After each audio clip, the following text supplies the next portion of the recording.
नमस्कार, मैं हूं आपके साथ प्रिया। आप देख रहे हैं दैनिक भास्कर। आज की खबरों की शुरुआत कुछ फटाफट अंदाज में। इंदौर और उज्जैन के बीच नया 4 लेन रोड बनाने के लिए मंजूरी मिल गई है। ये रोड चिंतामन गणेश मंदिर मार्ग से चंद्रावतीगंज, अजनोद, गांधीनगर और इंदौर एयरपोर्ट पहुंचेगा।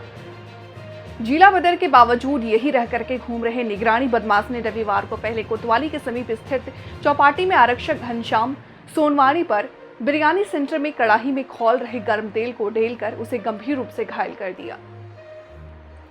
प्रयागराज रेलवे स्टेशन पर हो रहे यार्ड रिमांडलिंग के लिए नॉन इंटरलॉकिंग का काम शुरू हो गया। इस वजह से दुर्ग छपरा सारनाथ एक्सप्रेस का रूट डाइवर्ट किया गया है। अब ये मानिकपुर, प्रयागराज, छिवकी, वाराणसी, जौनपुर, ओडिहार से होकर चलेगा।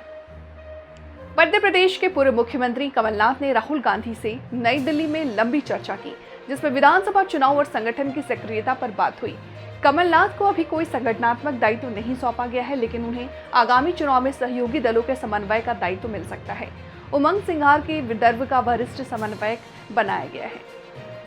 कर्नाटक की कलबुर्गी जेल में कैदियों की वीआईपी ट्रीटमेंट मिल रही है। इस अंदाजा इस बात से लगाया जा सकता है कि जेल में बैठे बैठे कैदियों को सिगरेट पीते और मोबाइल पर वीडियो बनाते हुए वीडियो वायरल हुए।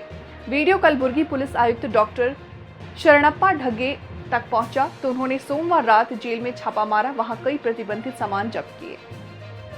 प्रधानमंत्री नरेंद्र मोदी ने दुनिया के प्राचीनतम बंदरगाह लोथल को भारत के समृद्ध विरासत का हिस्सा बताते हुए यहां प्रस्तावित राष्ट्रीय समुद्री धरोहर परिसर को इसे सहेजने का पहल बताया। पिछले हफ्ते केंद्र कैबिनेट ने यहां राष्ट्रीय समुद्री धरोहर परिसर बनाने को हरी झंडी दी थी।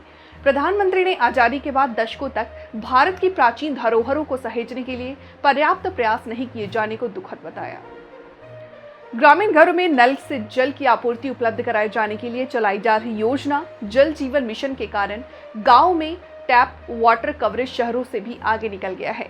जल शक्ति मंत्रालय में पेयजल और स्वच्छता विभाग के सचिव वीनी महाजन के अनुसार ये उल्लेखनीय उपलब्धि जेजेएम से बेहतर क्रियान्वयन के कारण हासिल हुई है। स्वास्थ्य, कृषि और स्तरीय ढांचे के विकास में एआई के बढ़ते इस्तेमाल को देखते हुए केंद्रीय शिक्षा मंत्रालय ने IIT Delhi, AIIMS Delhi, IIT Ropar व आईआईटी कानपुर में एआई के विश्व स्तरीय विशिष्ट केंद्र स्थापित करने का फैसला लिया।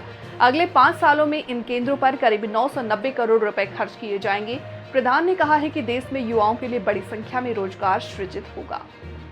कुकी और मैतेई के साथ साथ मणिपुर के नागा विधायकों ने भी हिस्सा लिया और राज्य में शांति की अपील की। मैतेई, कुकी और नागा विधायकों की एक साथ बैठक से उत्साहित गृह मंत्रालय ने एक वरिष्ठ अधिकारी ने कहा कि पिछले 1.5 साल से कुकी और मैतेई समुदाय को बातचीत के टेबल पर एक साथ लाने की कोशिश चल रही थी, लेकिन इसमें सफलता नहीं मिली। कांग्रेस नेता प्रियंका गांधी वाड्रा, वायनाड से पहली बार लोकसभा चुनाव लड़ेंगी। राम्या हरिदास चिलाकरा से और राहुल ममूटकथिल पलक्कड़ विधानसभा क्षेत्रों से चुनाव लड़ेंगे। ये सीट कांग्रेस नेता राहुल गांधी के इस्तीफे के बाद खाली हो गई थी।